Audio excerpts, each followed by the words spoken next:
akan Oh, oh iya ya Allah, jadul banget ya saya, Masya Allah.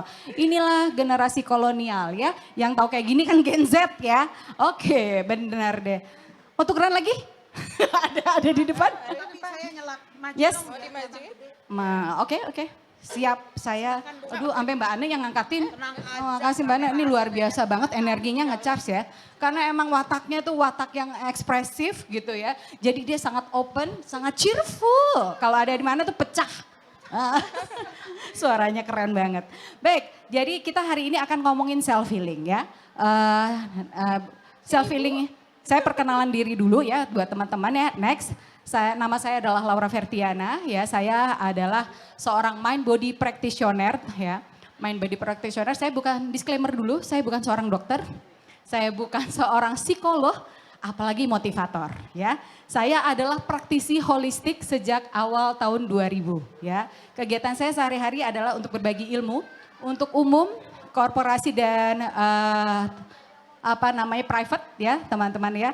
Bicaranya tentang apa? Bicara tentang healing, tentang stress management ya. Tentang bagaimana kita hidup berbahagia dan sehat. Dan selain itu saya berbagi manfaat bersama teman-teman saya dalam yayasan kami namanya Gambar Bagus.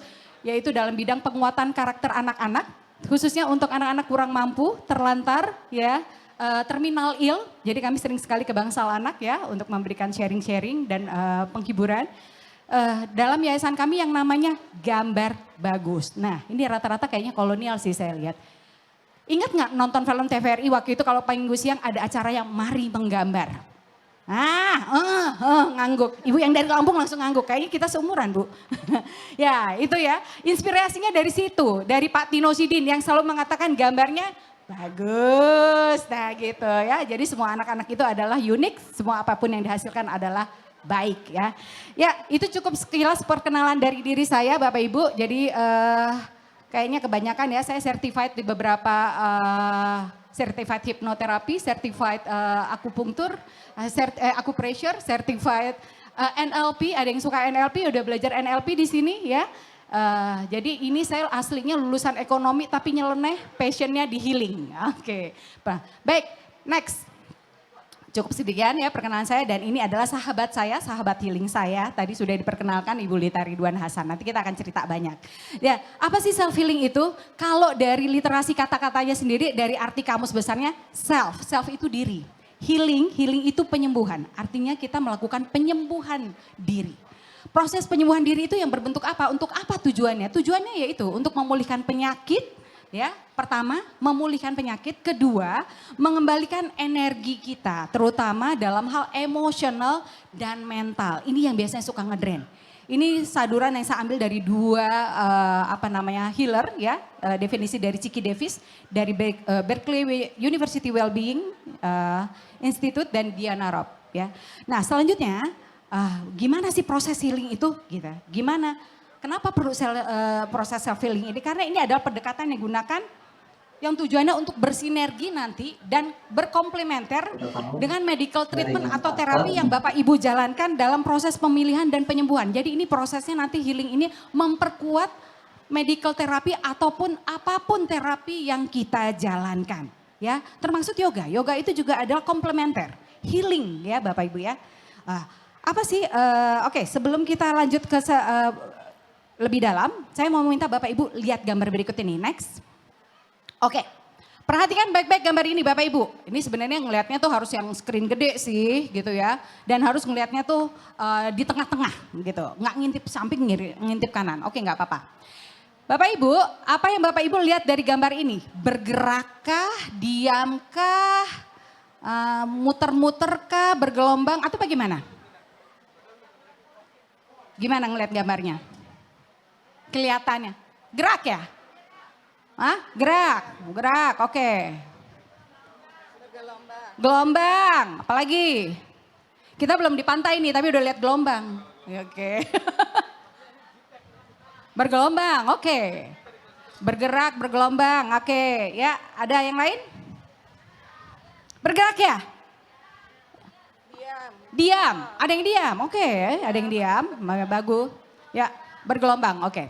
Ya, saya minta tunjuk tangan aja deh. Siapa yang ngeliatnya bergerak, bergelombang, muter-muter, pusing? Oke, angkat tangan. Enggak, kayak pusing, gambarnya kayak muter soalnya. Ya, ya. Oke, ya Bapak Ibu sekalian, ini adalah gambar tes sederhana dari teman saya seorang psikolog. Ya, yang ngelihat gambar ini gerak-gerak, gelombang, goyang-goyang, landai, kayak polisi tidur. Kemarin waktu saya training dibilangin, Bu kayak buah almond, karena efek puasa ngelihatnya kayak almond. Bilangnya kayak korma, aduh saya bilang jauh bener ya. Ya Bapak Ibu yang melihat tadi seperti itu gambarnya yang gerak-gerak gelombang dan muter-muter. Selamat datang, welcome to the club. Bapak Ibu sedang stres. Yeay. Tepuk tangan dulu dong, hidup stres. Ya, tenang. Nggak usah khawatir Bu, Betul. tenang. Nggak usah khawatir kalau dibilang stres Bapak Ibu. Stres itu Bapak Ibu bukan yang seperti kita pikirin selama ini. Bukan seperti depresi gitu loh. Atau seperti sakit jiwa. Orang ngebayangin tuh stres tuh kayak akut kayak begitu loh. Jadi takut kalau dibilangin orang stres. Enggak. Stres itu arti katanya sendiri adalah apa Bapak Ibu? Tekanan. Ya gitu. Stres arti katanya adalah tekanan. Yang menyebabkan stres, ya penyebab dari stres itu namanya stresor. Ya, nah kenapa kita ngeliat gambar ini goyang-goyang, belum ada musik udah goyang, ya. Ini loh yang menyebabkan stresor kita next. Oke, ini Pak ada faktor internal maupun faktor eksternal. Ini nggak bisa kita hindari sehari-hari kita hadapi, ya. Nggak usah yang berat-berat ngomongin kurang duit, ya. Atau ngomongin yang berat-berat ya, Bapak Ibu kurang healing, enggak. Jalan macet stres gak sih? Macet lah, stres. Waze nyasar, gokar nyasar, stres. Ini gimana sih gak muter-muter, gak nyampe-nyampe di titiknya, stres. Yang sekarang masih ada efek lebaran, mbak kita belum pulang, asisten rumah tangga kita belum pulang, stres gak? Stres. Ya, anak-anak nilainya belum selesai, wah belum bagus kita stres. Jadi stres itu Bapak Ibu adalah sekali lagi tekanan. Ya, dan penyebab stres namanya stresor. Nah penyebab stres ini Bapak Ibu nggak bisa kita hilangkan. Bisa kita hilangin mertua kita yang bikin kita sebel. Bisa nggak? Nggak bisa. Ya kan? Kita ngilangin anak kita yang bikin kita pusing? Nggak bisa. Ya kan? Bisa kita ngilangin pasangan hidup kita, suami kita, istri kita? Oh bisa sih, bisa. Diganti maksudnya. Ya bukan dihilangin, diganti. Tapi kan itu casingnya doang ya pasangan hidup itu. Casingnya doang kita ganti, masalahnya tetap stres-stres juga begitu honeymoonnya selesai dong. Ya Bapak Ibu, jadi stresor, penyebab stres itu tidak bisa kita hilangkan. Tapi yang bisa kita kelola adalah apa? Stresnya, emosinya yang bisa kelola. Ya Bapak Ibu, karena kalau stres berkelanjutan itu akan mempengaruhi tubuh kita. Ya, menurut Louis Hay, next, ya. Emosi itu bisa mempengaruhi tubuh. Penyakit ya merupakan indikator keadaan emosi. Tuh. Badan kita nggak bisa dibohongin Pak Bu. Bilang enggak gue udah baik-baik aja, gue peace kok. Oh nyaman aja. Tapi kan dia kan datang loh. Yang kemarin pinjem duit belum dibalikin, ntar dulu deh gue kesana dulu ya. Lo aja yang ketemu. Nah sebenarnya kita ada tekanan seperti itu. Ya Ibu. Jadi Bapak Ibu sekali lagi tubuh kita akan bereaksi apapun reaksinya. Karena tubuh dan pikiran perasaan kita interconnected, terhubung. Nih contohnya gini aja, taunya terhubung dari mana? Kalau kita lagi takut, apa ya ketakutan dikejar anjing deh, lah serem banget. Jantung kita rasanya gimana? Deg-degan. Duk. Makin deket lari makin kenceng. Mau copot rasanya jantung. Wah makin gitu kan. Kalau kita cemas nih mau lihat hasil lab kita. Apa yang terjadi? Gas asam lambung kita naik mules. Asam lambung bisa ke atas, menekan ke atas bisa turun ke bawah. Turun ke bawah diare dong. Anyang-anyangan dong. Ada yang senyum-senyum gue dibacain nih. Ada yang naik ke atas ya itu. Tiba-tiba asam lambung naik perih. Ya, lebih kuat lagi dia naik lagi ya makin stres ya. Makin tegang, dia mendesak ke jantung. Jantung kita deg-degan. Ya. Kita pikir apa kita sakit jantung? Belum tentu. Itu asam lambung. Naik lagi ke atas ini. Pegel nih pundak. Kita pikir kolesterol Bapak Ibu, bukan. Sekali lagi, masih asam lambung ceritanya. Lebih kuat lagi, leher kaku, nggak bisa nengok. Lebih kuat lagi dia memblok peredaran darah kita, kita black out alias pingsan. Itu banyak sekali di komunitas healing kami yang seperti itu. Enggak, saya baik-baik aja, tapi selalu masalahnya di pencernaan. Berarti ada emosi yang dia simpan. Enggak ngomongin emosi negatif aja tubuh bereaksi. Yang emosi yang positif, yang memberikan energi positif juga tubuh bereaksi. Ingat-ingat. Nah kan itu ada yang pasangan tuh. Bapak Ibu lagi pasangan, aduh Bu. Sama Bapak lagi asik mesra banget. Pak Bu dari mana? Assalamualaikum, dari mana Bu? Lagi sibuk ya sama ayang-ayang ya Bu. Iya. Oh dari tetangga. Iya, enggak Bu, saya ngeliat aduh mesra banget sama Bapak. Ingat enggak Bu, perasaan waktu dulu pertama kali ngeliat Bapak? Belum sampai jadian, lewat doang, cus. Jantungnya rasanya gimana Bu? Ya, deg-degan ya Bu? Ya teman-teman juga gitu kalau kita jantungnya, kalau kita punya perasaan jatuh cinta, wah rasanya, wah kadang-kadang mau meledak. Nah itu tubuh bereaksi. Ya, jadi sekali lagi tubuh dan pikiran emosi kita ini terhubung, interconnected ya teman-teman ya. Nah, jadi yang paling penting adalah penyembuhannya menurut Louise Hay, walaupun itu tubuh kita tidak bisa berbohong, adalah dengan merubah mental pattern kita. Mental pattern dan merubah pola pikir, itu yang paling penting. Caranya dua proses. Pertama, mental patternnya diperbaiki dengan cara apa? Merilis emosinya yang mengganggu kita tadi. Merilis, memanage stresnya. Itu yang kita lakukan. Kedua, kalau udah rasanya enak perasaannya, baru kita yang bisa masukin tadi afirmasi. Tadi Mbak siapa? Mandra ya? Ya Mandera. Mendra. Shanti.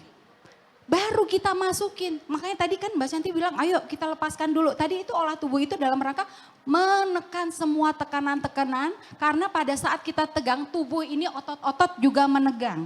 Makanya kaku leher, sering ke plitek. Karena ototnya tegang. Tidak direlaksasi. Nah yang bisa dalam kontrol kita sekali lagi Bapak Ibu adalah kita mengelola manage stresnya. Hari ini Bapak Ibu kita akan ngomongin bagaimana cara manage stresnya. Kalau untuk yang ngomongin kita bagaimana merubah pola pikir next ya.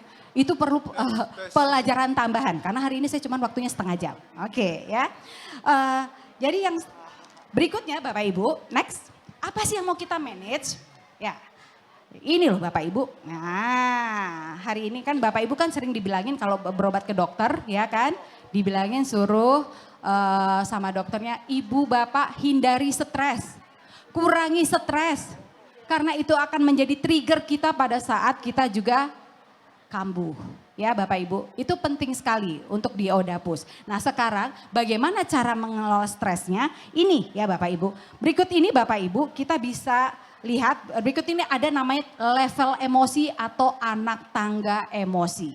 Ya, di sini ada 9 anak tangga emosi. Ya, ini saya ambil dari rangkuman berapa sumber. Kalau memang lengkap, kalau Bapak Ibu pernah baca ada di buku David Hawkins ya, itu dia 15 level anak tangga emosi. Ini yang umum saja saya ambil. Bapak Ibu bisa lihat ya, ini ada level anak tangga emosi dan Bapak Ibu.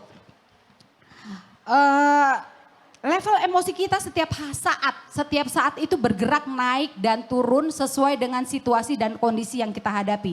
Nggak hanya karena ada tekanan, kalau kita lagi capek kita gampang marah, kurang sabar. Kalau kita lagi terdesak kita gampang nyolot. Nah itu sesuai situasinya, bukan karena dia kurang sabar atau kurang pinter dalam mengolah emosi. Tapi dia memang dalam kondisi tertentu itu.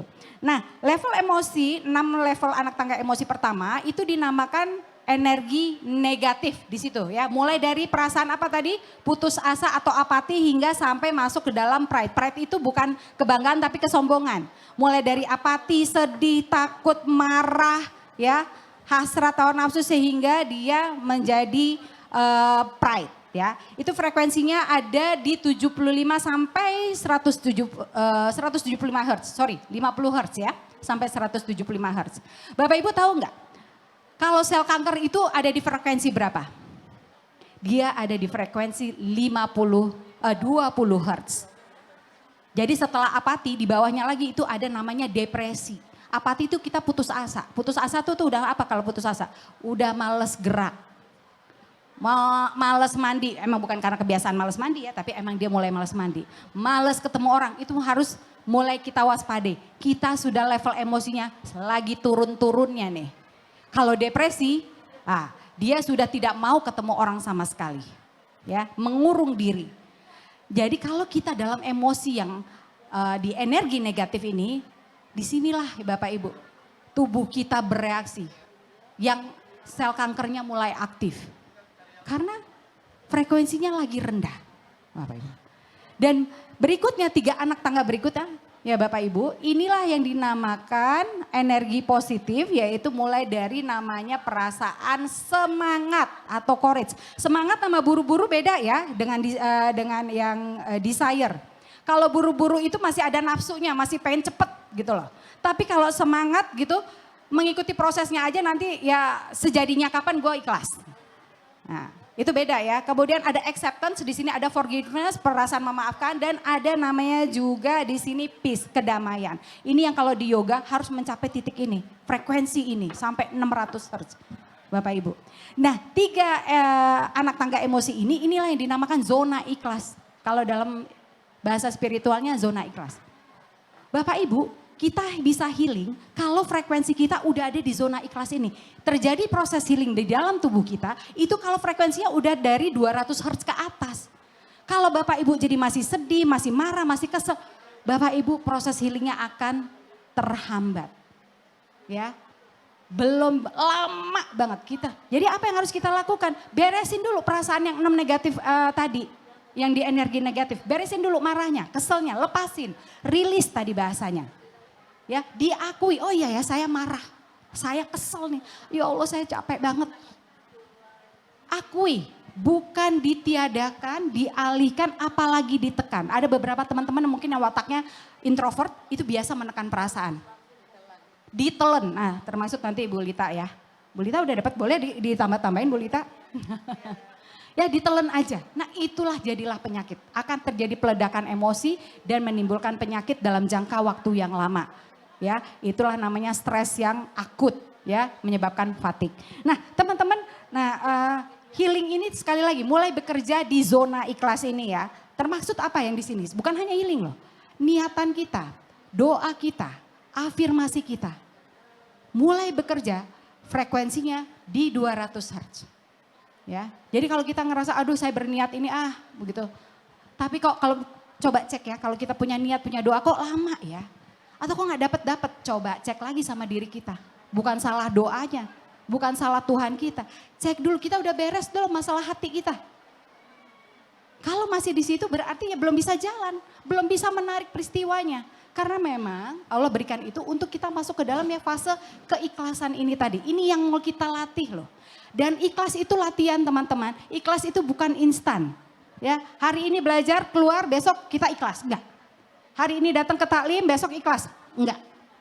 Tapi latihan. Latihannya apa? Rasain emang marahnya. Harus dilewatin, emang harus dirasain. Sedihnya, iya rasain. Ya nggak boleh kelamaan di situ. Kalau kelamaan itu yang menyebabkan penyakit. Kita harus cepat move on.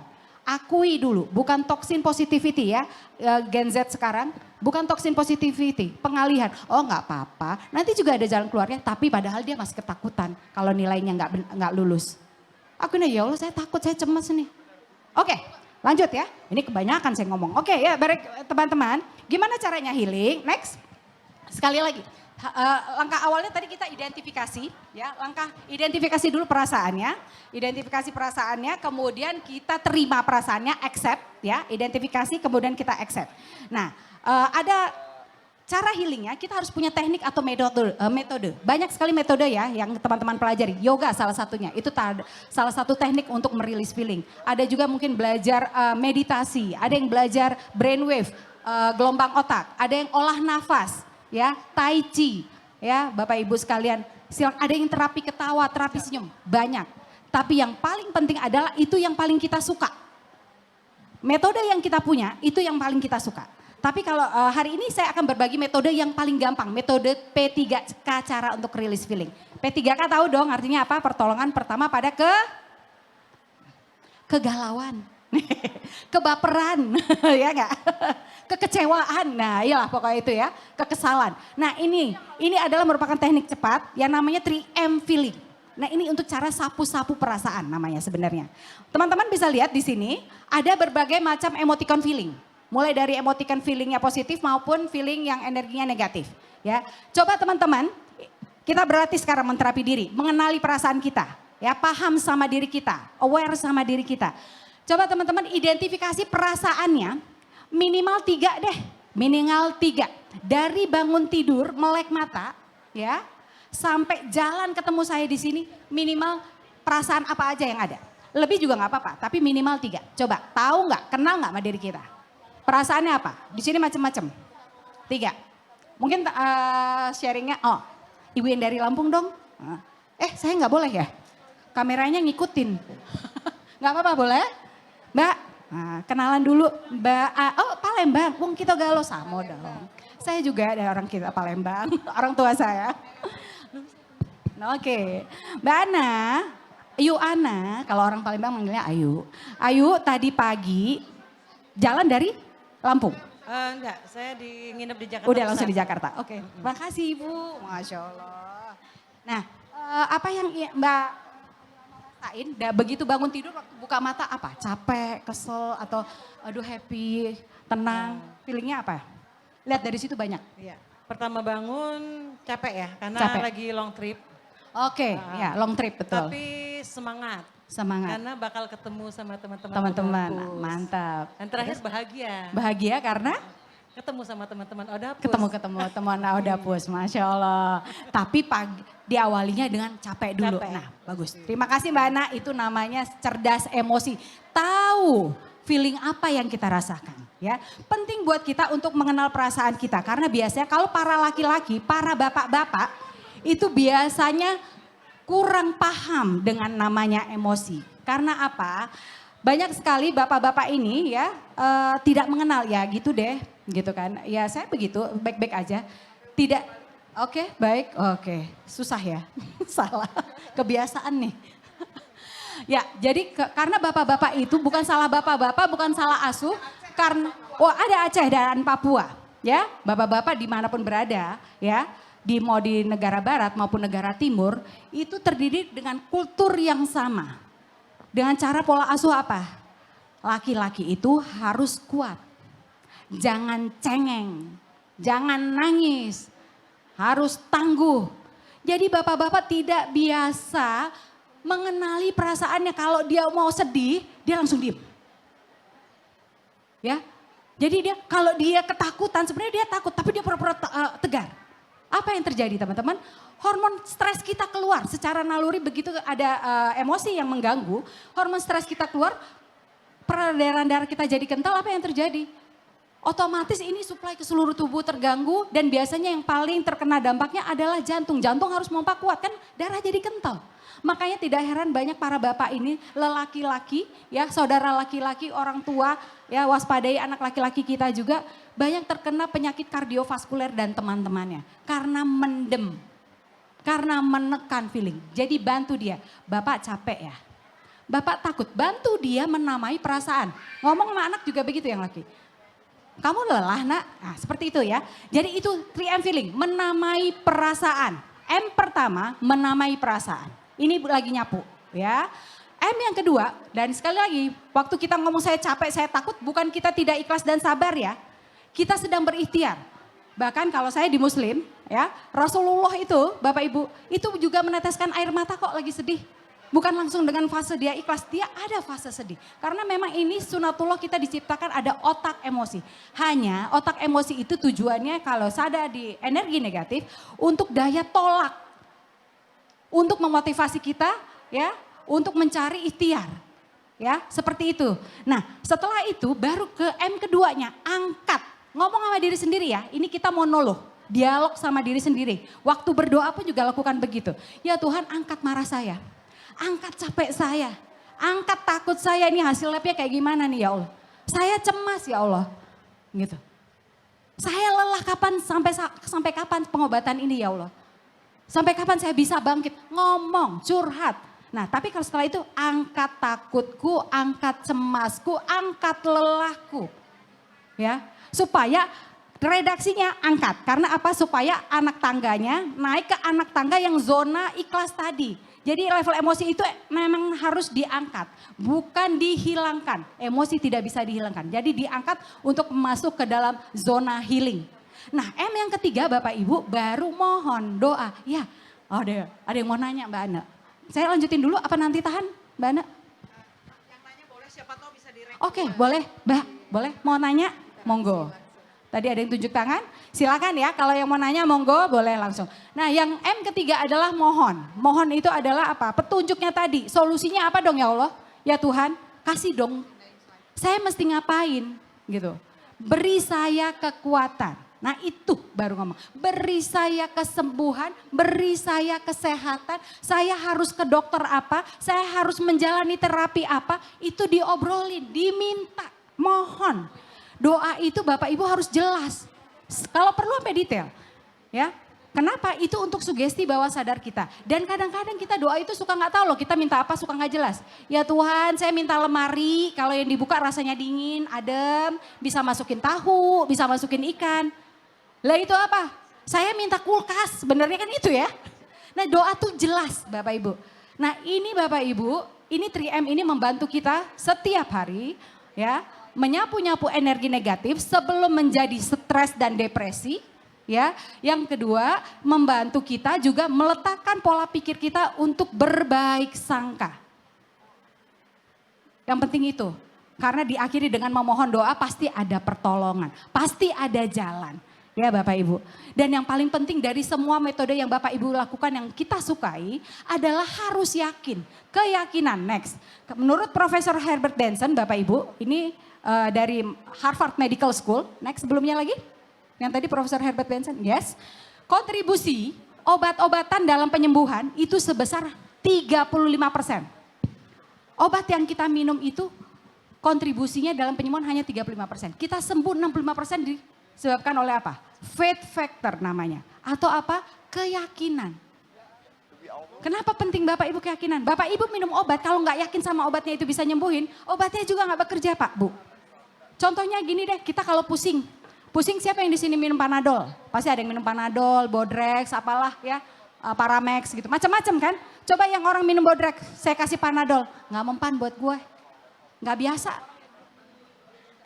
Itu karena apa Bapak Ibu? Karena yakinnya, iya. Sugestinya ada di situ. Sugesti orang bilang itu, ya. Padahal isinya tuh sama, paracetamol. Tapi ya itu maunya itu, tolak angin buat orang pintar. Ya, itu. Jadi yang penting yakin, belief system.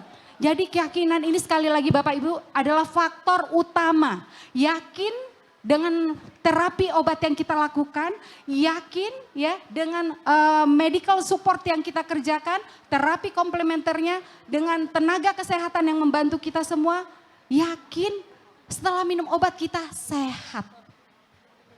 Jadi keyakinan itu yang paling penting dan yang paling utama keyakinan kita kepada Yang Maha Pencipta, kepada Allah Subhanahu wa taala. Karena dialah yang akan menolong dan meridhoi semua itu proses itu berjalan dan berlangsung. Itu paling penting. Yakin Tuhan Maha Pengasih, Allah Maha Penyayang akan selalu membantu kita Bapak Ibu sekalian dan memberikan jalan yang terbaik, ya, jalan yang terindah.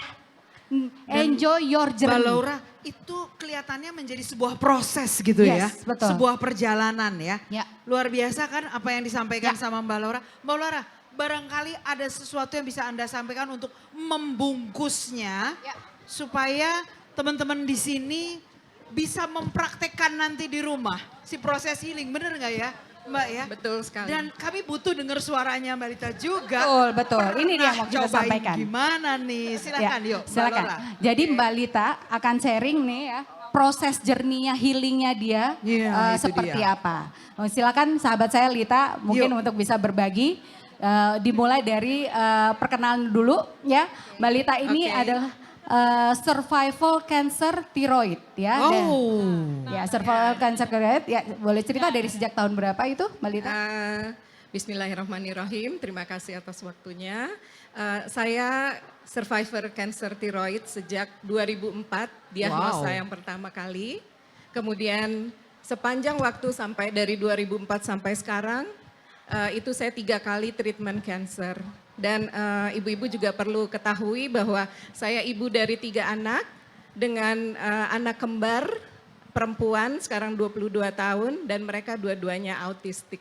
Jadi Wah. pada waktu mereka didiagnosa autistik, saya didiagnosa cancer thyroid. Bayangkan itu ya tingkat stresnya Luar gudang aja biasa. kurang ya. Iya, Dan itu twin ya, kembar. kembar. Dua-duanya dengan Dua-duanya diagnosa autistik. Di saat yang Oke. bersamaan beliau didiagnosa Mbak, cancer. diagnosanya berapa tahun yang lalu tuh Mbak?